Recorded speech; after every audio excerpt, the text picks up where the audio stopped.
Thank you and welcome to the show this morning.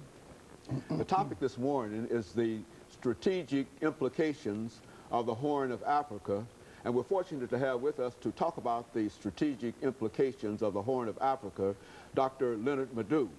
Dr. LMadu is the editor of the Pan-African Journal and also the president of the Pan-African Conference. And of course, Dr. LMadu, let me welcome you to the show this morning. Yeah, thank you.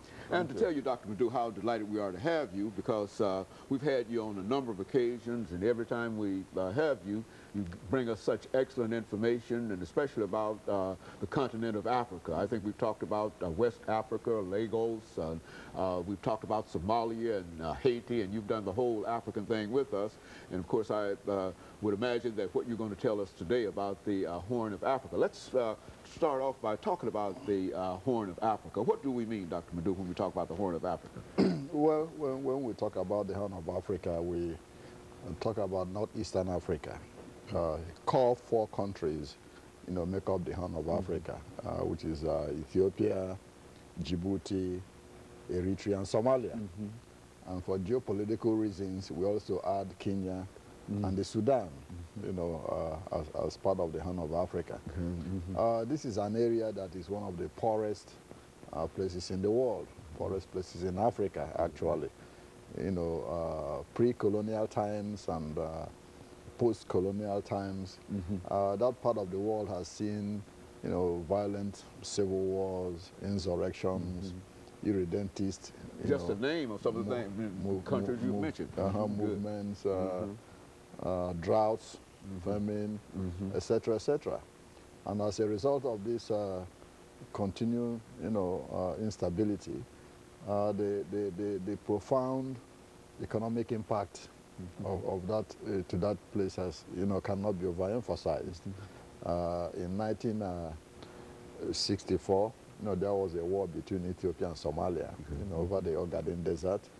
The continuing Eritrean, separatist movement, which started in the 60s after Haile Selassie annexed Eritrea as part of Ethiopia, continued till the overthrow of Mengistu in 1991. In 1977, Somalia invaded Ethiopia, trying to wrest the Ogaden Desert from Ethiopia, which actually was repelled with the aid of the Cuban forces. Again, you had the 1991 overthrow of President Siad Barre of Somalia. Somalia has never had any functioning government, up till now, even though you have a transitional government. In 1998, you had that bloody war, 88, 98, 99 between Eritrea and Ethiopia, which virtually bankrupted, both governments, particularly the Eritreans. So you see an area that is important, but at the same time, has been very unstable. And as you know, instability scares away investors. And to begin with, the area doesn't have much economic, attraction to the West anyway. Its importance lies in its geographic location.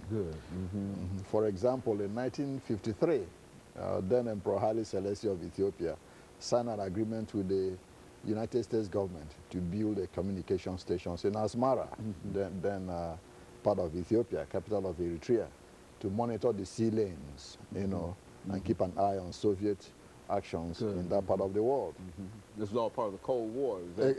Exactly. That's as part of the Cold War.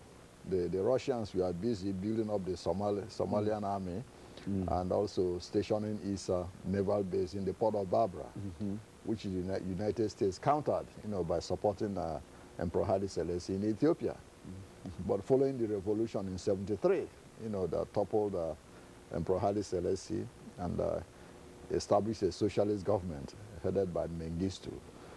The Soviet Union shifted to a larger customer, Ethiopia, abandoning the Somali government, and the United States came in to, fill in the vacuum, So ever since, it's been the same, problems, economic and political problems that has beset that part of the world.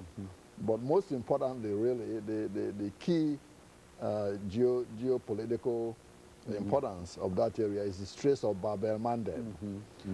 In Arabic, that means, you know, a gate of tears.